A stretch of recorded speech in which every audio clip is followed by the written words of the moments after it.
Alright, so I haven't done a video in a while, but I just got to get this out. I got to put it out there so nobody has to guess where I stand on the Israel-Palestine war.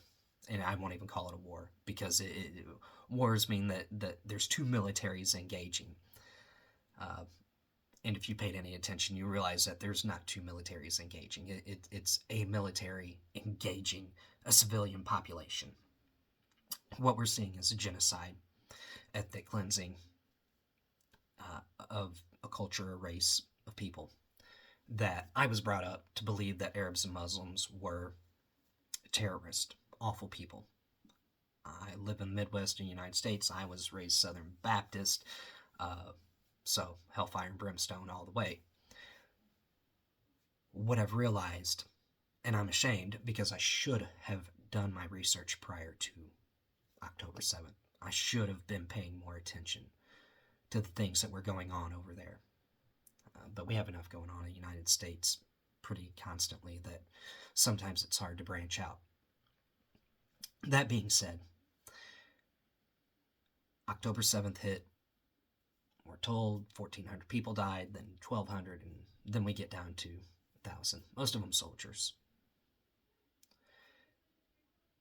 But I started looking at what really happened, and why do these numbers keep changing, and who were these people, and what really went down.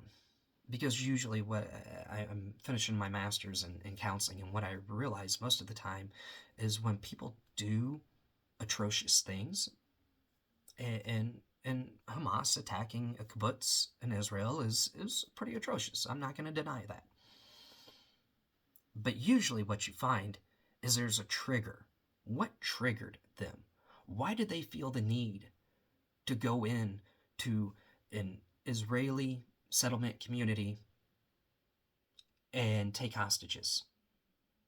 What spurred that? What triggered that?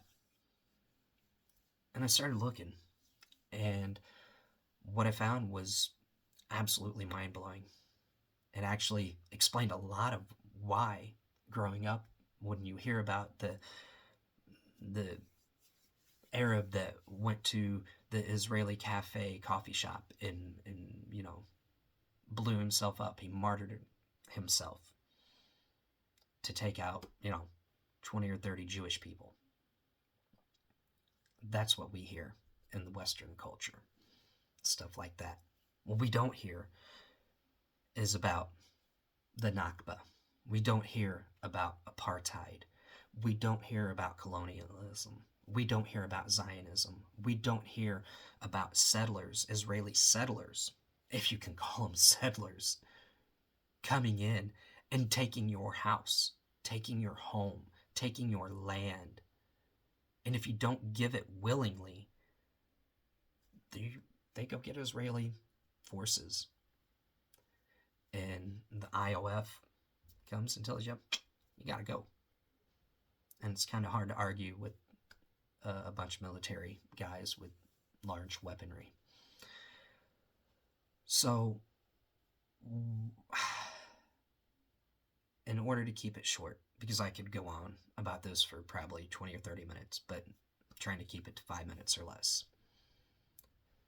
How many more children do you need to see wrapped in white sheets before you say something, before you call your congressman, before you send an email to your politicians? How many more moms and dads do you need to see wrapped in white sheets with their children shedding tears over them before you say something? It's time to speak up. Evil only perseveres when good people do nothing. And I believe there's enough good people throughout the world, throughout the globe, and you see it in the marches, you see it in the protests. There's millions upon millions of people around the globe that feel this way. But there's still so many who are silent. And until our politicians figure out that without us, they can't be reelected, We want to elect people into positions of power that will stand up to genocide, that will stand up to tyranny, that will stand up to ethnic cleansing, that will stand up to oppression and not be afraid. Oh, Israel's got so much invested in the United States. Again, a whole nother video about Israeli investments in the United States. How many people have to die in Gaza? How many civilians have to die? How many children, innocent women, innocent men need to die before you stand up and say something? I hope it's not too late by the time you make your decision.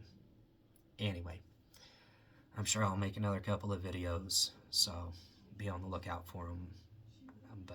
And I'll try to keep them short. It's hard with all the madness that's going on over there right now, and I have so many feels. Anyway, I hope you all have a good day.